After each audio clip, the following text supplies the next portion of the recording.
those that don't know, that was the Aggie War Hymn, I believe. So great way to start that off. By the way, I just learned I have a 3-year-old grandchild. I don't know who that child is. I turned to Marty and I said, wow, our family just grew and I have no idea. So anyway, thank you, Mayor. Where'd you go? Thank you, Mayor. I appreciate your comments. When I was telling my grandchildren about becoming the president of ICMA, I was telling them about what was going to happen today and everything. And one of the things that they immediately responded, they were so excited. Poppy, that is so cool that you're going to be indicted. No, I'm not indicted. Wait, it gets better. Oh, you're going to be incarcerated. It's like, no, this is the kicker. You're going to be induced. No, the word is introduced. So anyway, the power of words and the humbling experience of working with, of being loved by the small ones. As I've traveled around and visited with our members, I've had an opportunity to really identify more about that common bond that we have. And I was trying to find the words, and when I was out walking, I found, or came across, of all things, a movie trailer for Mission Impossible Final Reckoning. I should have paid attention to the title, but there were some phrases in there that really caught my attention, that they resonated with me. All creating concern. 1.5 million people off of the street. There are multiple piles. 21-page lawsuit. Our lives are not defined by any one action. Organized after the Our lives are the sum of our choices. The city budget for the next fiscal year. At this downtown area. When the need for certainty is absolute and the odds are deemed impossible, the mission falls to him. Should he choose to accept? So those phrases, the first being when the need for certainty is absolute. In our role, what we do, we have to provide certainty. We have to have purpose in our words and our actions, because that provides stability to our councils, to our organizations, and to our community. The next phrase, when the odds are deemed impossible, the mission falls to us. Well, how many times have we had things just sent to us, or we receive things when it's divisive, or the community is having a real problem, or there's a project that is just off the rails?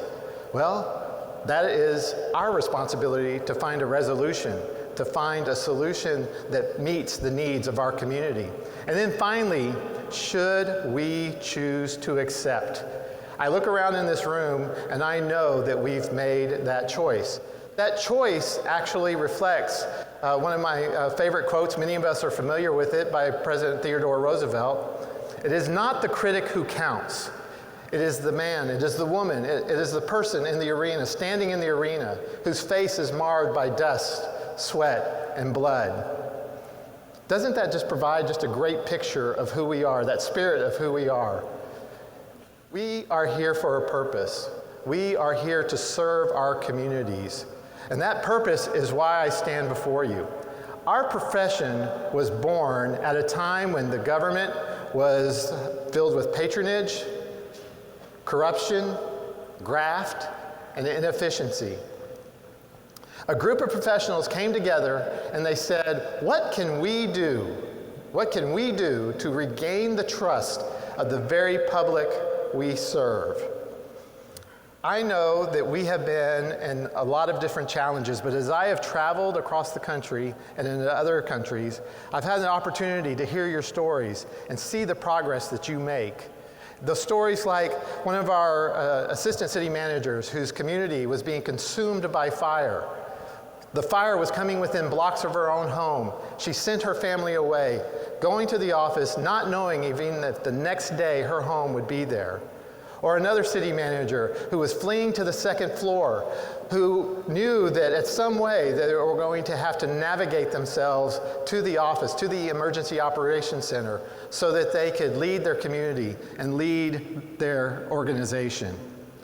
Some of you, like myself, have had to or been asked to provide a eulogy for a fallen team member, someone who lost their life on the job or had lost a battle with cancer, for example. Standing with grief in one hand and with our duty in the other hand, with those assembled looking to us to provide the heart of our organization. This past year, many of us faced things like natural disasters, floods, hurricanes, tornadoes, windstorms, hailstorms, budget reductions from the federal and state government that impacted people's lives that we serve, that impacted our own organizations, where we didn't have the resources to even pay those salaries any longer. Some of you have had to stand in the aftermath of the unthinkable, a mass casualty event. And I've looked in your eyes and I've heard you say that you've questioned your own faith, the meaning of all this. And yet you still rose to serve that community, to help lead that community out of the struggle that they are going through. We don't seek the spotlight. We serve something greater than ourselves. The spotlight finds us. We are the center of tension, not the center of attention. We are the quiet guardians of our community's soul. Because when the moment arises, we rise. This responsibility is embodied in the Athenian Oath. You've heard that mentioned a few times here. That embodiment is actually carried out in our Declaration of Ideals for ICMA. The idea, the belief that we are going to leave this place greater and more beautiful than it was given to us. How do we do that? We do that because we give through the voice of our code of ethics. Our code of ethics are our anchor. They serve to secure us when the winds of politics or the crises that are going on try to blow us off course. Our integrity is not negotiable. We've heard that public service is a calling. Some of us refer to that. And Arthur Brooks talked about this a little the other day on Sunday. I would suggest to you that public service, our calling, is actually an expression of love. In John Dixon's book, Humilitas, he defines humility as the noble choice to forego your status, to deploy your resources, to use your influence for the benefit of others first. There are times when we feel like we are Atlas. Anytime I talk to a retiree, the first thing they say is their shoulders have been lifted up. But we know that we are only successful because of the people that surround us. So I want to take a moment to say thank you. The mayor has already listed out everybody, so I am now just going to say thank you to the mayor, the council, to all our mayors and councils for the trust that you instow in us and allow us to be able to do what we're able to do to the benefit together to fulfill the desires of our community. I want to say thank you to my staff. Where are y'all? Okay, good. I want to say thank you to my staff because it's true. I've done a lot more traveling than I thought I was going to be doing, and they've done a phenomenal job taking care of things for us. But more importantly, they believe in that hedgehog, building community through public service, and all of our staffs do that. I'd like to say thank you. Thank you to ICMA, to the ICMA Executive Board, to the staff, to Julia and to Tanya, for their leadership this past year. It's been a tough year. Their perseverance has taught me a lot. And then finally, I'd like to say thank you to my family, to my wife, Lisa. Where are you? Right there. I knew I was going to do it. 41 years, she has stood beside me.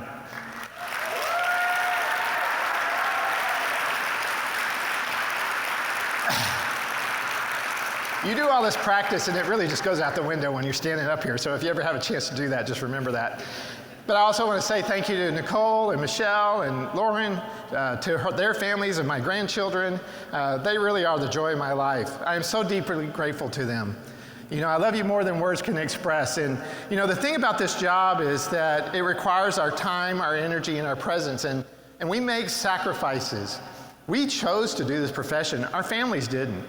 And so those sacrifices like missed dinners, holidays cut short, social media trolls, all those kinds of things that impact our families, you know, that is something that we have to express on a regular basis to them. Thank you for those sacrifices. The ones we talked about, the ones we didn't. And I just want to say to you, I hope I get through that. If I get through this section, we're doing good. Just want to say to you, I love you more than words can express. Thank you very much.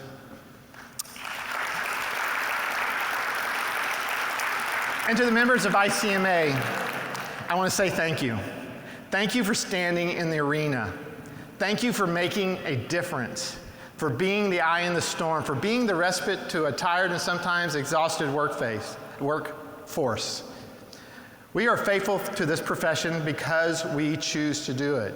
And ICMA is looking forward to serving you. The only reason we exist is to serve you. At our core, we are here to support you, to foster relationships, to bring knowledge, to make connections. Those are the primary principles of who we are and what we do.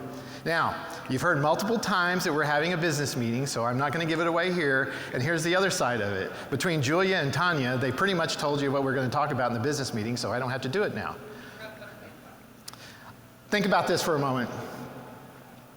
We are an association that has 14,500 members. That sounds like a lot.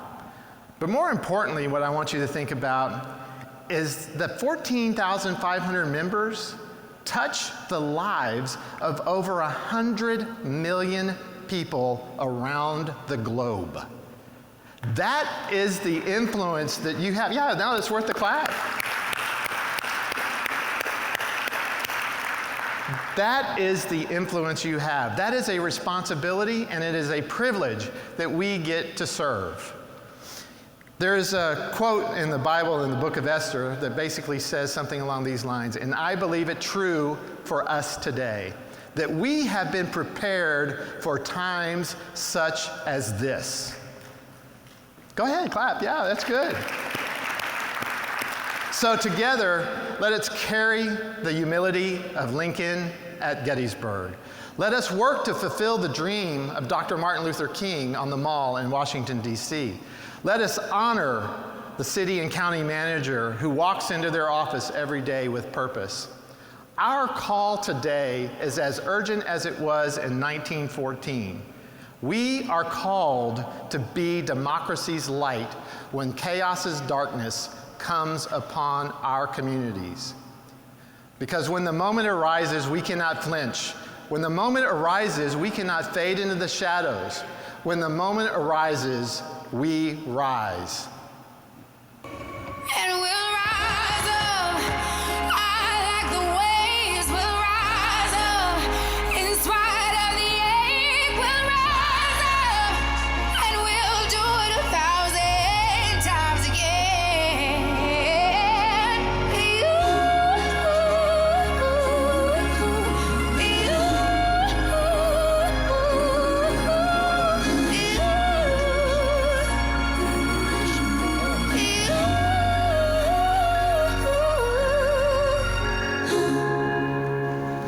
So God bless you.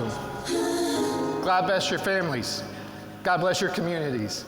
And together we can rise and above all of this. Thank you.